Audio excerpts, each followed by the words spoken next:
বিসমিল্লাহির রহমানির রহিম। আজকের এই জনসভায় উপস্থিত সভাপতি, মঞ্চে উপস্থিত এই এলাকার নেতৃবৃন্দ, উপস্থিত স্বরাষ্ট্রমন্ত্রী সহ মন্ত্রী পরিষদের সদস্যবৃন্দ, জাতীয় সংসদের সদস্যবৃন্দ, উপস্থিত মুরব্বীবর্গ, এলাকাবাসী ভাই বোনেরা এবং আমার দলীয় নেতৃবৃন্দ, কর্মী ভাইরা, আসসালামু আলাইকুম। কেমন আছেন আপনারা? ভালো আছেন সবাই? আলহামদুলিল্লাহ। এই যে আজকে আপনাদের এখানে আসলাম, কেন এসেছি জানেন তো? কেন বলেন তো? কি কেন এসছে বলেন তো ভাই? ওই যে দূরে দাঁড়াচ্ছেন, হ্যাঁ, খাল খননের জন্য। কি নাম খালটার? পাতালি খাল। এই খালটা কিন্তু আজকে যে আমরা পুনর্খননের কাজে হাত দিয়েছি, এই খালটা প্রথম খনন করেছিলেন আজকে থেকে 50 বছর আগে কে? শহীদ রাষ্ট্রপতি জিয়াউর রহমান।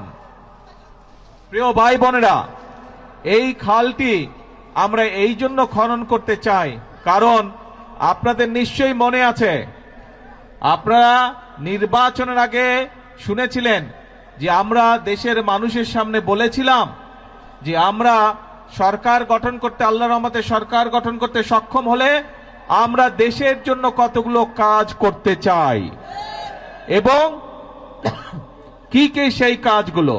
সেই কাজগুলো ছিল আজ যে খাল খনন কর্মসূচি এখানে উদ্বোধন করলাম আমরা।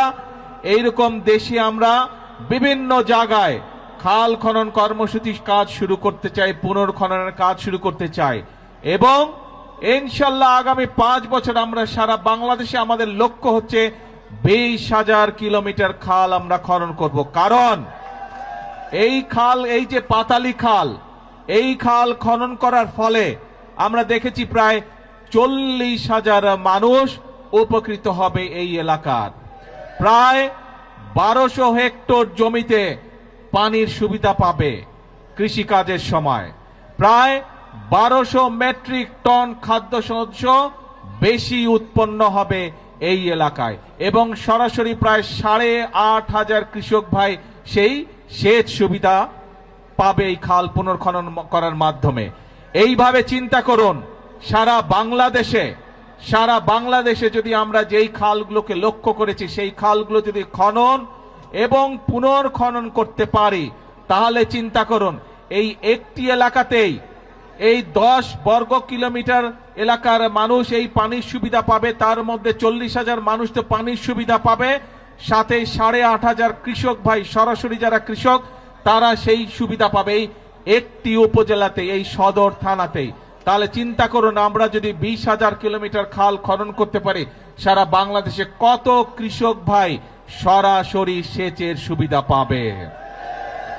আমরা আগেই বলেছি, সব সময় বলছি, আজকেও বলছি, বিএনপির রাজনীতি হচ্ছে মানুষের জন্য রাজনীতি এবং সেই জন্যই আমরা কৃষক ভাইদের পাশে দাঁড়ানোর জন্য, কৃষক ভাইদের সুবিধার জন্য, কৃষক ভাইদেরকে স্বাবলম্বী করে গড়ে তোলার জন্য আমরা এই খাল খনন কর্মসূচি যেমন শুরু করেছি, একই সাথে আমরা নির্বাচনের আগে বলেছিলাম যে আমরা কৃষক ভাইদেরকে প্রতি বছর তাদের বীজ, কীটনাশক, ওষুধ বলুন, সার বলুন কেনার জন্য প্রতি বছর এককালীন আমরা তাদেরকে 2,500 টাকার একটি সুবিধা দিতে চাই এবং সেটি দিব আমরা ইনশাল্লাহ কৃষক কার্ডের মাধ্যমে।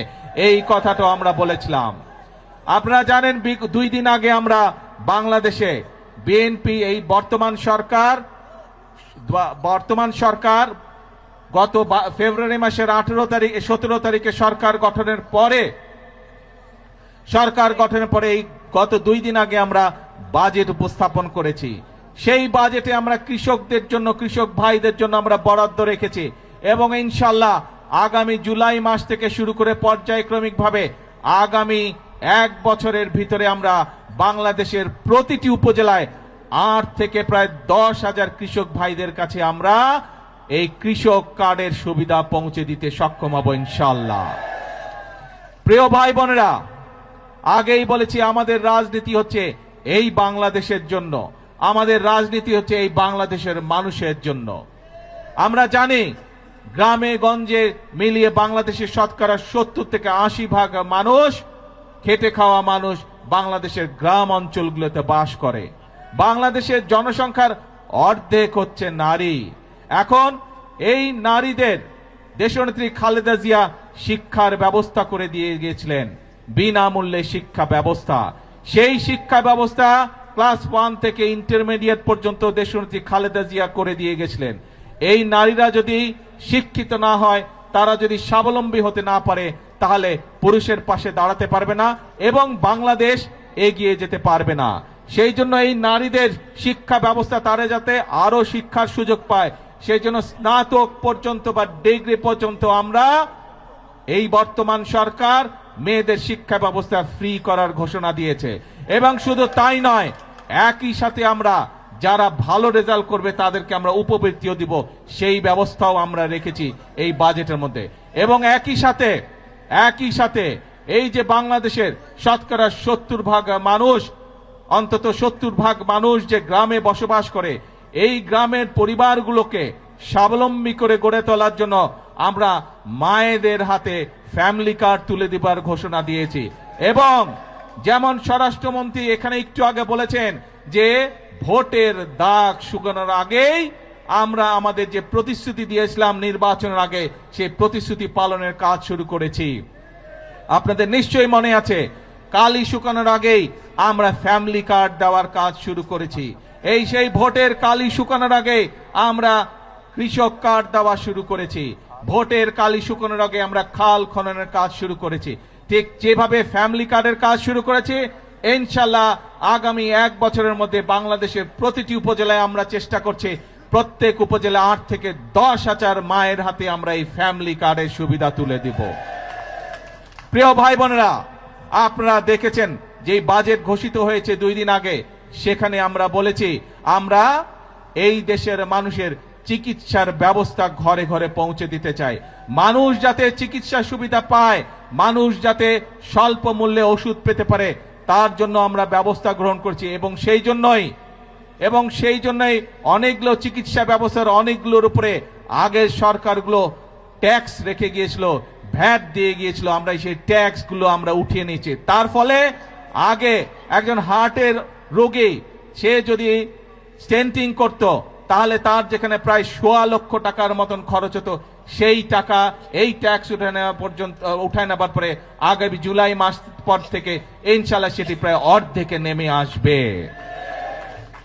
শুধু তাই নয়, অনেক মানুষ, বাংলাদেশের অনেক মানুষ কিডনি ডায়ালিসিস রোগী আছে, কিডনি ডায়ালিসিস করতে হয়, সেই ডায়ালিসিসের যে ওষুধ আসে সেটিরও ট্যাক্স তুলে নেওয়া হচ্ছে। তার ফলে এখন প্রায় 800 থেকে 8,000 টাকা পর্যন্ত প্রত্যেকটি রোগীর প্রত্যেকটি ডায়ালিসিসের ক্ষেত্রে খরচ কমে আসবে। প্রিয় ভাই বোনেরা, এই কাজগুলো করার উদ্দেশ্য এবং কাজগুলো করার লক্ষ্য একটি। কি সেই লক্ষ্য? সেই লক্ষ্য হচ্ছে দেশের মানুষ যাতে একটু ভালো থাকতে পারে। আজকে সকালবেলায় আসার সময় যখন আমি প্লেনে করে এই কক্সবাজার আসছিলাম, তখন আমি প্লেনে বসে বসে পত্রিকাগুলো দেখছিলাম যে কি কি সংবাদ করেছে। অনেকগুলো পত্রিকাতে আমি দেখলাম, পত্রিকাগুলো নিউজ করেছে প্রতিবার বাজারের সময় নিত্য প্রয়োজনীয় জিনিসের মূল্য পরের দিনই বৃদ্ধি পায়। আল্লাহর রহমতে আলহামদুলিল্লাহ, শুকুর আলহামদুলিল্লাহ, এইবার বাজেট দেওয়ার পরে এখন পর্যন্ত কোনো জিনিসের দাম বৃদ্ধি পায়নি। কারণ চাল, ডাল, তেল, নুন সব প্রয়োজনীয় যে জিনিসগুলো আছে তার উপরে যে সকল ট্যাক্স ছিল, বর্তমান সরকার এই 2 দিন আগের বাজেটে 60টি পণ্যের উপর থেকে ট্যাক্স তুলে নিয়েছে, যাতে করে নিত্য প্রয়োজনীয় জিনিসের দাম না বাড়ে। প্রিয় ভাই বোনেরা, কারণ উদ্দেশ্য একটি, লক্ষ্য একটি, দেশের মানুষ যাতে ভালো থাকতে পারে। কিন্তু প্রিয় ভাই বোনেরা, আমরা যেমন মানুষের নিত্য প্রয়োজনীয় জিনিসের, ওষুধ, বিভিন্ন চিকিৎসার বিষয়ের ট্যাক্স কমিয়ে দিয়েছি যাতে সেগুলোর দাম কমে যায়, যাতে মানুষ স্বস্তিতে থাকতে পারে। আমরা ট্যাক্স বাড়িয়েছি কিসে? আমরা ট্যাক্স বাড়িয়েছি মদের উপরে। আমরা ট্যাক্স বাড়িয়েছি কিসে? আমরা ট্যাক্স বাড়িয়েছি সিগারেটের উপরে, যা মানুষের জন্য ক্ষতিকারক। কিন্তু আমরা সামাজিক মাধ্যম সহ বিভিন্ন নিউজের মধ্যে দেখলাম একটি খবর। সেই খবর, বিরোধী দল দেখলাম বলছে যে এই বাজেট তারা মানে না, গণবিরোধী বাজেট মানে না। প্রিয় ভাই বোনেরা, আপনাদের কাছে আমার প্রশ্ন, দাঁড়াও, প্রিয় ভাই বোনেরা, আপনাদের কাছে আমি প্রশ্ন রেখে যেতে চাই, যেই বাজেটে ট্যাক্স কমানো হয় সেই বাজেটও বিরোধী দল মানে না। যেই বাজেটে মদের দাম বাড়ানো হয়, যেই বাজেটে সিগারেটের দাম বাড়ানো হয়, সেই বাজেটও বিরোধী দলের পছন্দ নয়। তাহলে এবার বিরোধী দলের উদ্দেশ্য বুঝতে পেরেছেন, লক্ষ্য বুঝতে পেরেছেন? তাদের লক্ষ্য বা উদ্দেশ্য দেশের মানুষের পাশে দাঁড়ানো নয়, তাদের উদ্দেশ্য একটাই, তাদের লক্ষ্য একটাই, সেটা হচ্ছে দেশের মধ্যে একটি অস্থিতিশীলতা, অশান্তি তৈরি করা, মানুষকে বিভ্রান্ত করা। প্রিয় ভাই বোনেরা, আমরা আরেকটি বিষয় এখানে বাজেটের মধ্যে উল্লেখ করেছি, বাংলাদেশ কৃষি প্রধান দেশ, কিন্তু কৃষির সাথে সাথে একই সাথে আমাদেরকে শিল্প বাণিজ্য গড়ে তুলতে হবে, এবং সে কারণেই শিল্প বাণিজ্য যদি গড়ে উঠতে পারে আমাদের সন্তানরা সেখানে কর্মসংস্থানের ব্যবস্থা হবে, চাকরি বাকরি ব্যবসা বাণিজ্য করতে পারবে।